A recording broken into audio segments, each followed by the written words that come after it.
Everyone at Golden Crest Academy knew the rules. They were written in bold letters on notice boards, repeated during morning assemblies, and enforced with fear. No student was allowed outside the school compound after lights out. High electric fences surrounded the campus. Night guards patrolled the grounds, and security cameras blinked silently in the dark. To most students, the rules felt suffocating but necessary. To Rena, the rules felt like protection. She had only arrived at Golden Crest a few months earlier, carrying one small suitcase and a heart full of hope. Coming from a poor background, the scholarship felt like a miracle. Her parents had cried when she received the acceptance letter. Before she left home, her mother had held her hands tightly and said, "This school is your future. Don't let anything distract you." Rena promised she wouldn't. But promises become fragile when loneliness enters. That night, the dormitory was unusually quiet. The hallway lights dimmed. Students whispered under their blankets. Rena sat on her bed, her books neatly arranged beside her, pretending to read, but her eyes kept drifting toward Maya and Luna. They stood near the window, dressed differently from everyone else, confident, fearless, smiling like the rules didn't apply to them. "Relax," Maya whispered, flashing a mischievous grin as she carefully pulled at a loose wire outside the fence outside. "We've done this before. Nothing will happen." Rena's heart pounded loudly in her chest. Her hands trembled as she clutched her small backpack. "Are you sure it's safe?" she asked, her voice barely above a whisper. "What if we get caught? We could be expelled." Luna laughed softly, adjusting her hair. "You worry too much." Then her eyes narrowed. "If you're scared, go back inside and read your books like the village girl you are." The words cut deep. Rena felt heat rise to her face. She hated that comment, not because it was false, but because it reminded her of where she came from, of everything she was trying to escape. She remembered her parents, the long nights studying by candlelight, the sacrifices, the dreams. But she also remembered the stares at school, the feeling of being invisible, the way Maya and Luna were admired, feared, respected. She wanted that feeling. Slowly, Rena stood up. Her legs felt weak as she followed them through the shadows, past the silent guards, through the broken fence. As her feet touched the outside ground for the first time, a strange mix of excitement and fear filled her chest. She didn't know it yet, but that single step outside the school walls would change her life forever. Morning came softly at Golden Crest Academy, but Rena woke with a heavy heart. Her head throbbed slightly, not from alcohol or exhaustion, but from guilt. As sunlight filtered through the dormitory windows, she stared at the ceiling, replaying the night in her mind, the fence, the laughter, the fear she had swallowed just to belong. Around her, students hurried to prepare for classes. Books snapped shut, uniforms were ironed, dreams were being protected. But Maya and Luna, however, slept peacefully. When they finally woke, they stretched lazily like queens who owned the day. Maya scrolled through a secret phone hidden beneath her pillow, smiling at messages Rena couldn't see. Luna hummed softly as she applied lip gloss, completely unconcerned. "You survived your first night out. Not bad for a scholarship girl." Rena forced a small smile. Unlike Rena, Maya and Luna came from wealthy families. Their parents donated money to the school. Their names carried weight. Teachers spoke to them carefully. Even the principal avoided unnecessary conflict with them. They wore the latest clothes under their uniforms. They had secret phones, hidden makeup, and enough money to buy silence when needed. Other students admired them, copied their style, and whispered their names with envy. Rina admired them too. She had grown up counting coins before buying bread. At home, luxury meant having enough food for the week. Here, Maya and Luna treated money like air, always available, never valued. During lunch break, Rina's old friends sat under the mango tree near the library. They waved when they saw her. "Rina, come sit with us," one of them called. She hesitated. Maya rolled her eyes. "Why do you still hang around those boring girls?" "They're my friends," Rina said softly. Luna leaned closer and whispered, "Friends who will never leave this place. Friends who will stay poor forever." The words sank in like poison. That night, Maya and Luna pulled out a hidden bag from under their beds. Inside were short, flashy dresses, glittering heels, and bold accessories. "This is what you'll wear tonight," Maya said, tossing a revealing dress at Rina. She caught it and stared. The fabric was thin, too short, too bold. I'm not comfortable wearing this," she said, shaking her head. "It doesn't feel like me." Luna scoffed. "Do you want to be one of us or not? Stop acting innocent." Rina looked at the dress, then at her reflection in the mirror. She barely recognized herself. Afraid of being left behind, afraid of being alone again, she slowly changed into it. As she stepped out, Maya smiled approvingly. "See, you are learning." But deep inside, Rina felt something crack. She didn't realize it then, but choosing the wrong friends was slowly costing her everything she valued. The night air outside Golden Crest Academy felt different, thicker, louder, full of danger and excitement. As Rina followed Maya and Luna through the narrow path beside the fence, her heart pounded so hard she feared it might give them away. The loose wire scraped softly as they slipped through, one by one, into the freedom they believed they deserved. A sleek black car waited just beyond the trees, its engine humming quietly. The driver stepped out and greeted Maya with a familiar smile. "You're late," he said casually. Maya laughed. Good things are always worth waiting for. Rina froze. It was clear now. This wasn't new for them. They climbed into the car. The leather seats smelled expensive, unfamiliar. As the car sped off, the school disappeared behind them, along with the rules, the discipline, and the life Rina had worked so hard to protect. The nightclub pulsed with sound and light. Music thundered through the walls, vibrating the floor beneath their feet. Colored lights flashed across sweaty faces. The air was thick with smoke, perfume, and alcohol. Rina felt small. Maya and Luna moved confidently, as if they belonged there. They danced without shame, laughing loudly, attracting attention. Men noticed them immediately. Handsome men in expensive clothes, watches shining under the lights.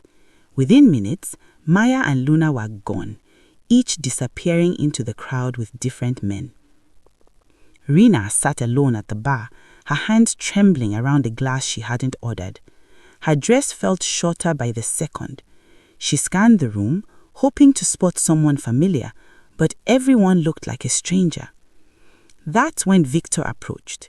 He was tall, well-dressed, and calm, different from the loud men around him. His voice was smooth when he spoke.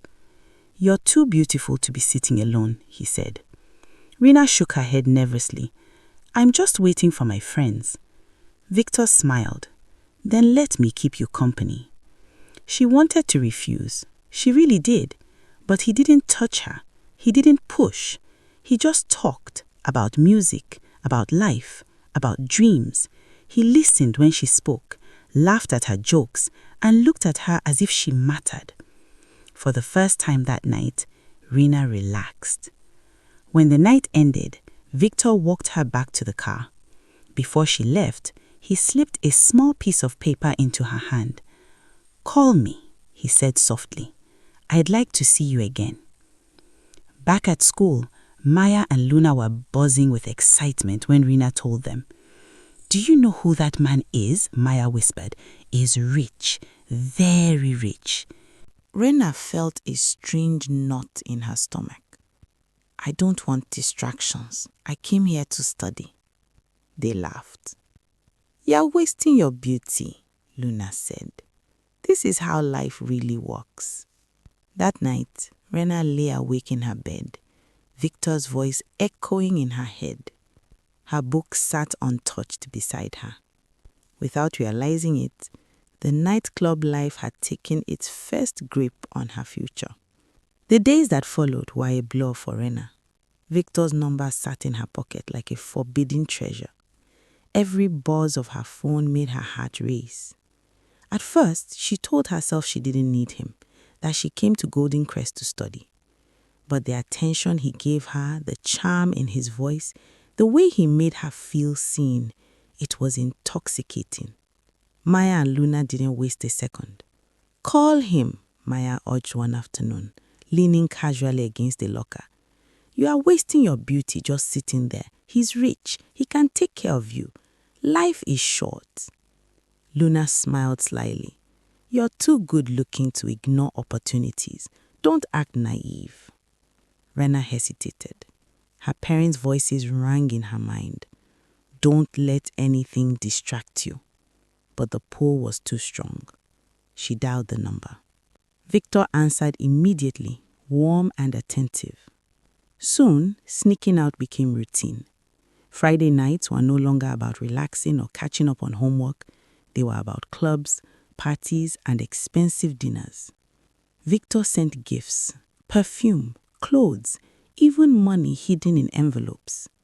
Rena felt special, important, and finally part of a world she had only dreamed about. But the cost was invisible at first. Homework was forgotten. Teachers scolded her for incomplete assignments. Her grades started slipping.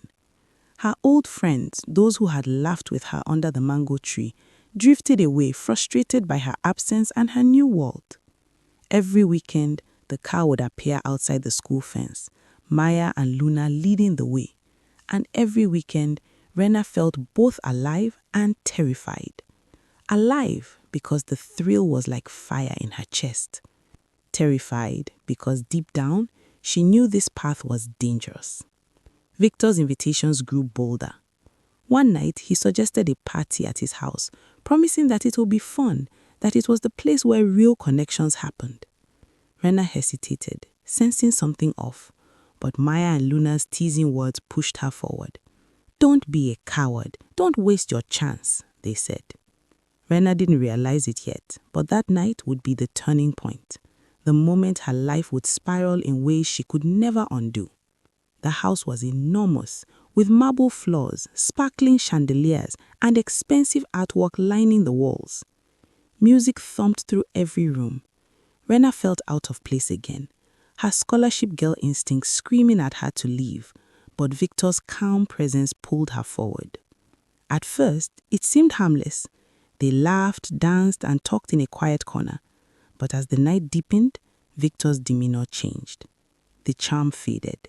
His polite words hardened into demands. "You're mine tonight," he said, his smile gone.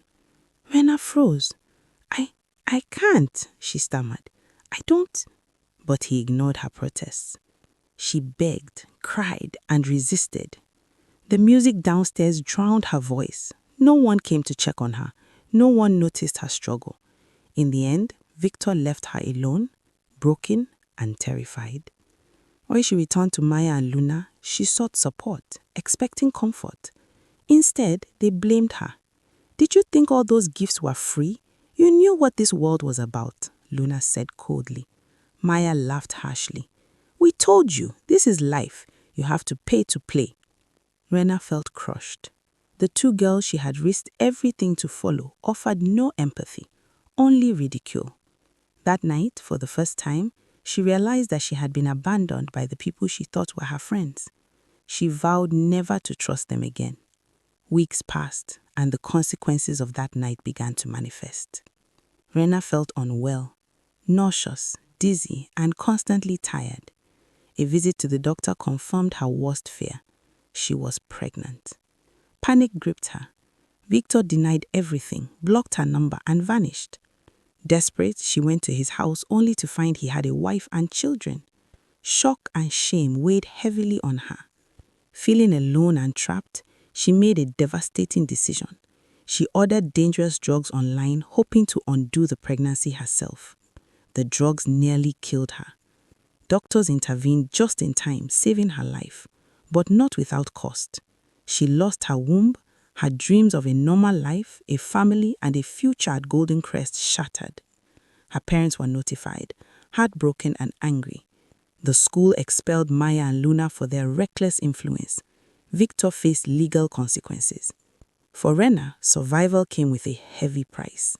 She had lost not only her innocence, but the very chance to live the life she had envisioned. Yet, even in the darkness, a small spark remained, the spark of determination and the knowledge that she had learned lessons she would never forget. Rena survived, but she was forever changed. Her dreams had been crushed, her trust betrayed, and her body permanently altered. Yet through the pain, she discovered a hard truth. Not every smile is friendship, and not every luxury comes without a cost. She realized the dangers of abandoning values for acceptance, of chasing attention at the expense of self-respect, and of placing trust in people who only cared for their own gain. Education, discipline, and integrity, she understood, were worth more than any night of thrill, any gift, or any temporary admiration. Her story became a lesson for others. The friends we choose can shape our destiny for better or worse. True support and guidance come from those who value your well-being, not your beauty or wealth. Rena's life would never be the same, but she survived. And survival, she knew, was the first step towards rebuilding. Her journey would now be guided by wisdom, self-respect, and caution. Principles she had almost abandoned, but had ultimately learned to embrace. Be careful of the friends you keep. Never abandon your values to belong. Discipline, education, and self-respect will take you further than nightclubs, fake promises, and empty attention ever will. If you enjoyed this story, please like, share, and subscribe for more shocking and meaningful African tales like this one.